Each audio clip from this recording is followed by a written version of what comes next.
आणि आता पुन्हा एकदा एक ब्रेकिंग बातमी आहे। ईव्हीएम मशीन बंद पडल्यामुळे आदेश बांदेकर चांगलेच संतापलेत। आदेश बांदेकरांकडून सोशल मीडियावर व्हिडिओ पोस्ट करण्यात आलाय। पवईतील मतदान केंद्रावर ईव्हीएम मशीन बंद पडलेलं आहे आणि त्यामुळे अनेक मतदारांना या ठिकाणी मतदान केंद्राबाहेर ताटकळत उभं राहावं लागले। तर आदेश बांदेकरांनी याबद्दल संताप व्यक्त केलाय।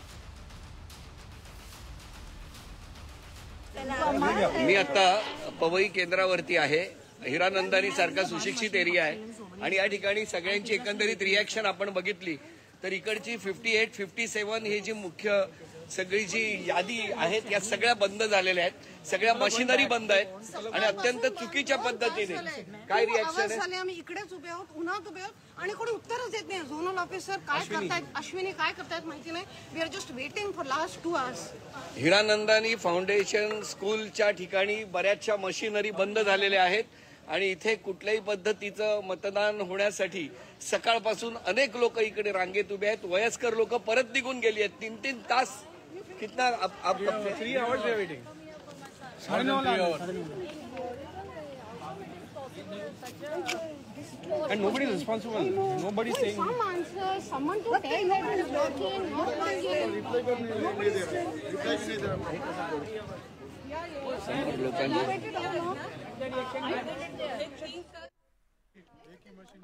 तर आपण पाहतोय आदेश बांदेकर यांनी हा व्हिडिओ पोस्ट केलेला आहे। आदेश बांदेकर हे सिद्धिविनायक ट्रस्टचे माजी अध्यक्ष, त्याचबरोबर अभिनेते म्हणून सुद्धा त्यांची ओळख आहे आणि ते पवई भागामध्ये राहतात। पवई भागामधील मतदान केंद्रावर गेल्या 2 तासांपासून ईव्हीएम मशीन बंद असल्याची तक्रार तिथल्या मतदारांकडून केली जाते आणि हा व्हिडिओ स्वतः आदेश बांदेकर यांनी आपल्या इंस्टाग्राम आयडीवरून पोस्ट केलेला आहे। तर पवई मतदान केंद्रावर ईव्हीएम मशीन बंद आहे, त्याचबरोबर तिथल्या अधिकाऱ्यांकडून त्यांना कोणतीही सूचना देण्यात येत नाहीये की अजून तांत्रिक बिघाड जो आहे तो दुरुस्त करायला किती वेळ लागेल हे तिथल्या मतदारांना सांगण्यात आलेलं नाही। त्यामुळे सगळ्या मतदारांनी आपला संताप व्यक्त केलेला आहे। अगदी ज्येष्ठ नागरिक सुद्धा या ठिकाणी ताटकळत उभे असल्याची आपण दृश्य पाहतोय। गेल्या 2 तासापासून पवईमधील मतदान केंद्रावर ईव्हीएम मशीन बंद आहे, त्यामुळे या ठिकाणी मतदान प्रक्रिया होऊ शकत नाहीये आणि आदेश बांदेकर आणि इतर सामान्य नागरिक सुद्धा चांगलेच संतापलेले आहेत। तर पुन्हा एकदा आपण तो व्हिडिओ पाहूया जो आदेश बांदेकर यांनी स्वतः शूट केलेला आहे आणि त्यांच्या सोशल मीडियावर पोस्ट केलाय। मी आता पवई केंद्रावरती आहे।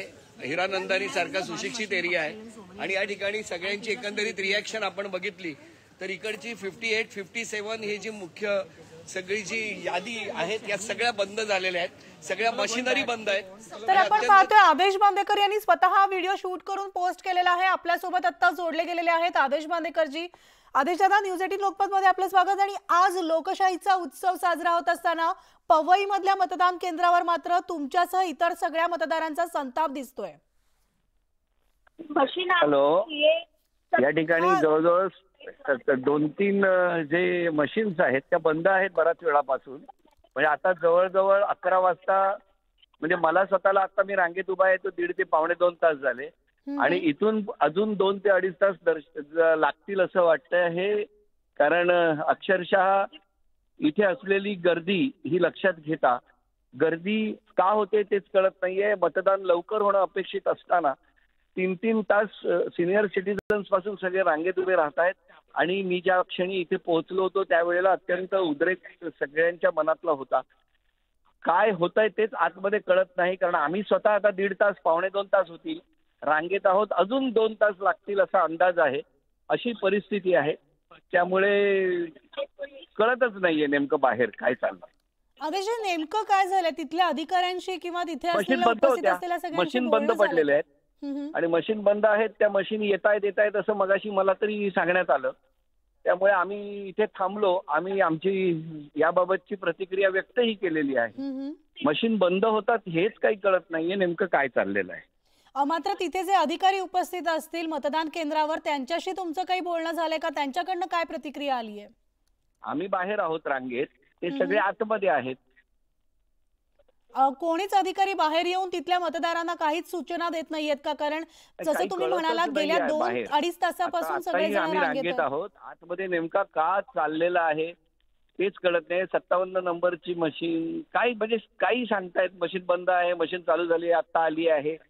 आता आम्ही स्वतः इथे 1.5 तास झाला अजून रांगेत एकाच जागी उभेच आहोत. म्हणजे अजूनही कोणी दखल घेतलेली नाहीये का या मतदान केंद्राची? नाही, आता आतमध्ये केंद्रात काय चाललंय ते कळत नाहीये ना, कारण आम्ही आतमध्ये जाऊ शकत नाही. अशी आदेश, परिस्थिती तुम्हाला आहे. किती वेळ झाला इथे येऊन? तुम्ही रांगेत किती वेळापासून आम्हाला उभे 1.5 आहात? तास झाला. हो, माझ्याबरोबर केदार शिंदे पण आहेत. 1 मिनिट बोलतायत. केदारजी, तुम्ही सुद्धा आदेशजींबरोबर रांगेत उभे आहात. सगळे नागरिक संताप व्यक्त करतायत. तुम्हाला किती वेळ झाला इथं येऊन? किती वेळापासून रांगेत आहात? मला जवळजवळ 1.5 तास झाला रांगेत उभा आहे मी. हम्म. आणि गाडी पुढे सरकतच नाहीये. पण एक मात्र खरं, मतदानाचा हक्क बजावल्याशिवाय जाणार तर नाही. अर्थात जसं तुम्ही म्हणालात मतदानाचा हक्क बजवायचं आपलं कर्तव्य आहे, मात्र गेल्या 1.5 तासापासून तुम्ही इथं रांगेमध्ये उभे आहात. तिथल्या अधिकाऱ्यांकडनं काही बातचीत झाली का? तुम्ही आत जाण्याचा प्रयत्न केला का, जेणेकरून कळेल ते नेमकं काय आत होतंय? तर जाऊन देत नाहीत. भली मोठी रांग आहे आणि आत तर जाऊ देत नाहीये. आणि दुसरी गोष्ट म्हणजे आमच्या नजरेसमोर 57 नावाचं जे काउंटर आहे त्याचं मशीन नवीन आलं, हम्म. पण तेही अजून सुरू झालेलं नाही म्हणतात. आणि 58 नंबरच्या लाईनीत मी उभा आहे, त्याला 1-2 तास झाले. एवढा वेळ का लागतोय? जर एक मशीन सुरू आहे, 2 रांगा तुम्ही म्हणताय त्यानुसार लागलेल्या आहेत, तर एक रांग पुढे सरकत नाहीये, त्याचं नेमकं कारण काय? पोलिसांचा बंदोबस्त दिसतोय दृश्यांमध्ये, म्हणजे तिथे नेमकं जी व्यवस्था केली आहे ती चोख नाहीये का? नाही, आता काय आतमध्ये गेल्याशिवाय काही कळणार नाही व्यवस्था काय झाली आणि काय नाही.